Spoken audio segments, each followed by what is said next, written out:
भगवान शिव पर जल चढ़ाने का यह है सही नियम। प्रसन्न हो जाते हैं भगवान शिव। शिवलिंग पर जल चढ़ाते समय आपका मुंह किस तरफ होना चाहिए, जल चढ़ाने के लिए कौन सा पात्र सही है और पूजा करते समय किन नियमों का करना होता है पालन, आइए जानते हैं। बैठकर चढ़ाए जल, भगवान की पीठ की तरफ बैठ होकर न करें। हिंदू शास्त्रों में हर पूजा के विधि के अपने अलग नियम होते हैं। सावन के महीने की शुरुआत होते ही लोग भोले शंकर को खुश करने के लिए उन पर भांग धतूरा जल आदि अर्पित करते हैं। लेकिन आपको बता दें कि शिवलिंग पर जल चढ़ाने का भी अपना एक नियम है। शिवजी को जल चढ़ाने के लिए कौन सा बर्तन होना चाहिए, जल चढ़ाते समय किस तरफ मुंह होना चाहिए और कौन सा मंत्र बोलना चाहिए, यह जानना भी जरूरी है। आज आपको इसी से जुड़े कुछ नियम और फायदे हम आपको बताएंगे।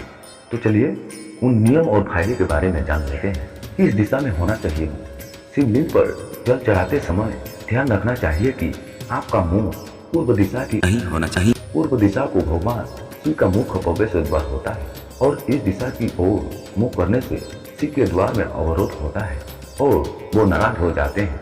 ध्यान रहे कि जल देते समय आपका मुंह उत्तर दिशा की ओर हो, क्योंकि उत्तर दिशा को शिव जी का बायां अंग माना जाता है जो मां पार्वती को समर्पित है। इस दिशा की ओर मुंह करके जल अर्पित करने से भगवान शिव और मां पार्वती दोनों की कृपा प्राप्त होती है। कभी भी भगवान की पीठ की तरफ खड़े होकर न पूजा करनी चाहिए और न ही जल चढ़ाना चाहिए।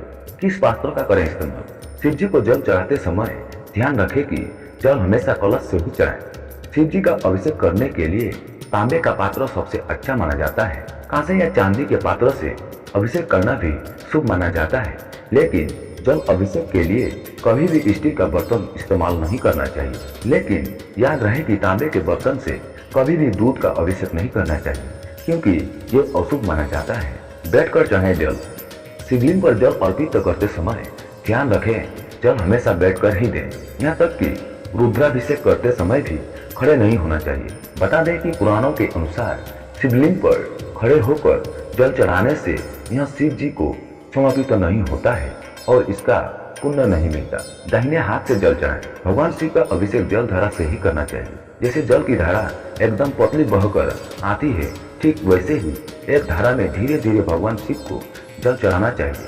ध्यान रहे कि भगवान को हमेशा दाहिने हाथ से जल चढ़ाएं और बाएं हाथ से दाहिने हाथ का स्पर्श करें। शिवलिंग पर जल चढ़ाते समय ये मंत्र कहें, ओम नमः शिवाय, ओम नमः शिवाय, ओम नमः शिवाय। तो दोस्तों, आज के लिए बस इतना ही। आशा करता हूँ कि जानकारी आप लोगों को अच्छी लगी होगी। अगर अच्छी लगी हो तो वीडियो को like, comment, share and subscribe करना ना भूलें।